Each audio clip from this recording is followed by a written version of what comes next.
Hello again, you are welcome in my YouTube channel. आज हम लोग भारतीय वन एक्सरसाइज 5 को स्टार्ट कर रहे हैं, जो क्लास 12 मैथमेटिक्स है। बुक का नाम है भारतीय वन और यह एक्सरसाइज 5। एक्सरसाइज 4 तक हम लोग पिछले वाले वीडियो में ख़त्म कर चुके हैं। आज हम नया चैप्टर स्टार्ट कर रहे हैं। उस चैप्टर का नाम होगा किसी फलन का दूसरे फलन के सापेक्ष अवकलन। किसी फलन का दूसरे फलन के सापेक्ष अवकलन। Differentiate a function of x with respect to another function of x. इसमें करना क्या रहता है, इसमें लोग निकालते क्या है, इस चैप्टर को हम लोग बनाएंगे कैसे, इसके बारे में हम लोग डिटेल्स में चर्चा कर लें। तो आपसे भारतीय वन एक्सरसाइज 5 का जो भी क्वेश्चन है वह सारा का सारा क्वेश्चन आपसे बनेगा भी और समझ में आएगा भी। तो चलिए हम लोग देखते हैं इसमें करना क्या रहता है। हम मान लेते हैं कि y और z दो फंक्शन है। किसके? तो x के दो फंक्शन है।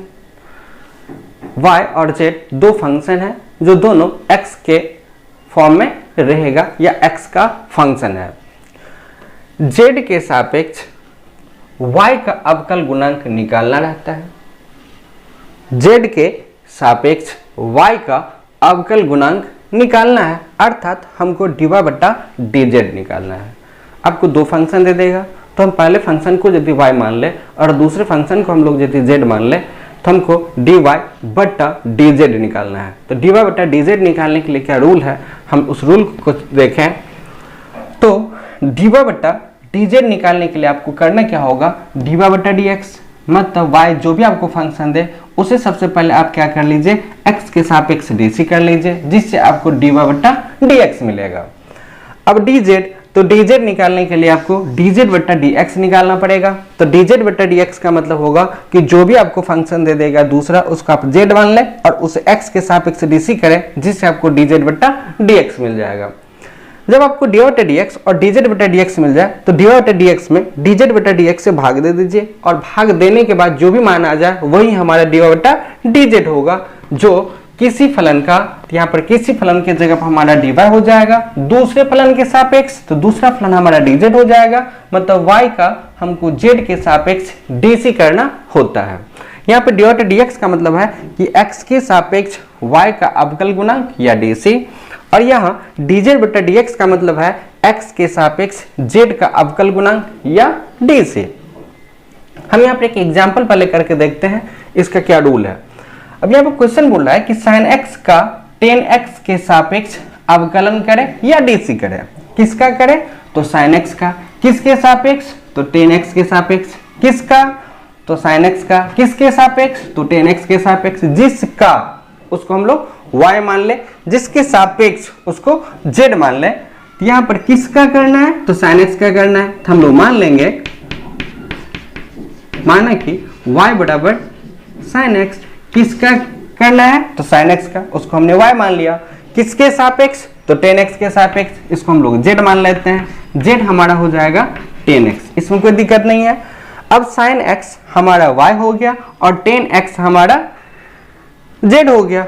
हमसे पूछ रहा है कि इसका इसके सापेक्ष मतलब y का z के सापेक्ष, तो हमसे dy/dz पूछा जा रहा है, निकालिए। तो dy/dz निकालने के लिए सबसे पहले आपको dy/dx निकालना पड़ेगा, उसके बाद आपको dz/dx निकालना पड़ेगा।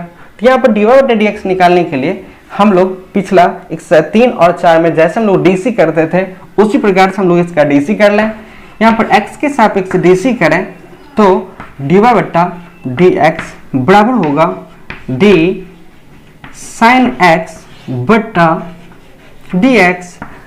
अब यहाँ dy/dx बराबर sin का d से हम लोग पढ़े हैं कि cos x होता है।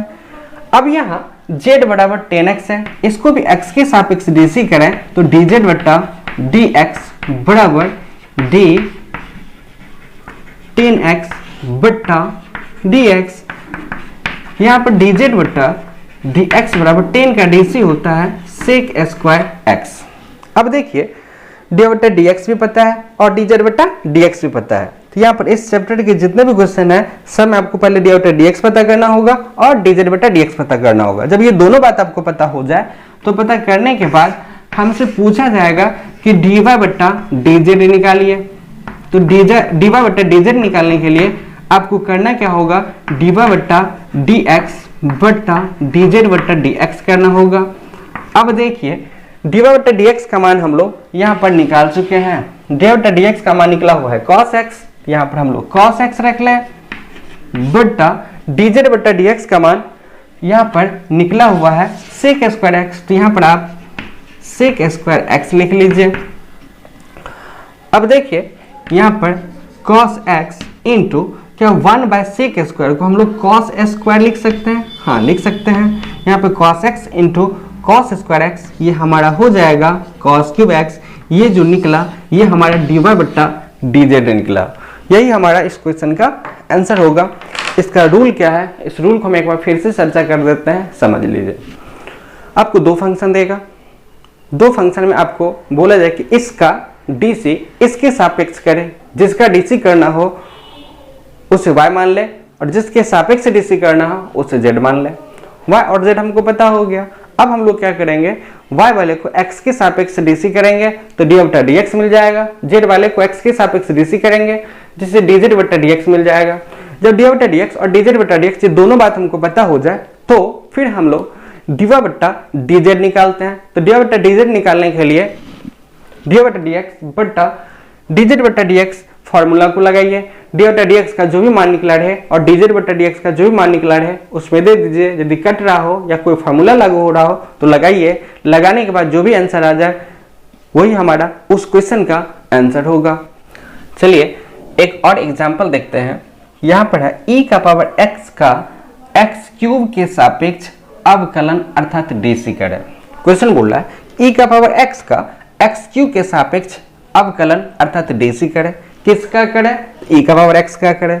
किसके सापेक्ष करें, x क्यूब के सापेक्ष करें। जिसका करें उसे y मान लें।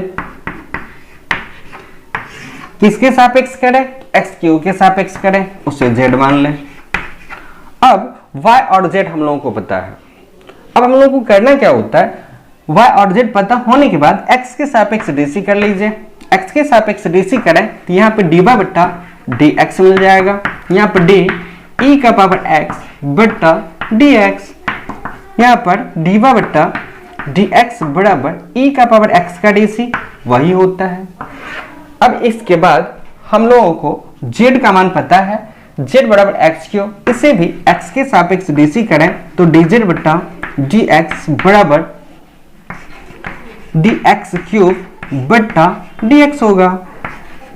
डी जेड बट्टा डी एक्स बराबर एक्स क्यूब का डीसी होगा 3x स्क्वायर। अब देखिए डी बट्टा डी एक्स का भी मान पता है और डी जेड बट्टा डी एक्स का भी मान पता है। हमसे क्वेश्चन पूछ रहा था कि e का पावर x का एक्स क्यूब के सापेक्ष, मतलब e का पावर x हम लोग y माने हैं तो y का किसके सापेक्ष, z के सापेक्ष, मतलब dy बट्टा dz हमसे पूछा जा रहा है कि निकालिए। तो dy बट्टा dx निकालने के लिए, dy बट्टा dz निकालने के लिए हमको dy बट्टा dx बट्टा dz बट्टा dx करना होगा। तो dy बट्टा dx बट्टा dz बट्टा dx कर लें बराबर डी बटा डी एक्स का मान पता है e का पावर x, तो यहाँ पर e का पावर x रख लें बट्टा डी जेड बट्टा डी एक्स का मान पता है यहाँ पर 3x स्क्वायर बराबर हम इसको सजा करके लिखें तो 1/3 e का पावर x इंटू एक्स का पावर -2, ये हमारा डी वाई बट्टा डी जेड होगा इस क्वेश्चन का आंसर। इसका रूल क्या है आप समझ गए होंगे। अब जो है हम लोग अगले वीडियो में चर्चा करेंगे एक्सरसाइज 5 में जितना भी क्वेश्चन है सारे क्वेश्चन को हम लोग बारी बारी से देखेंगे। इससे पहले आप इसको कंप्लीट कर लीजिए अपने नोटबुक पे ताकि आपको वो चैप्टर समझने में कोई दिक्कत ना हो। तो हम लोग फिर मिलते हैं अगले वीडियो में नए चैप्टर के साथ, तब तक के लिए जय हिंद।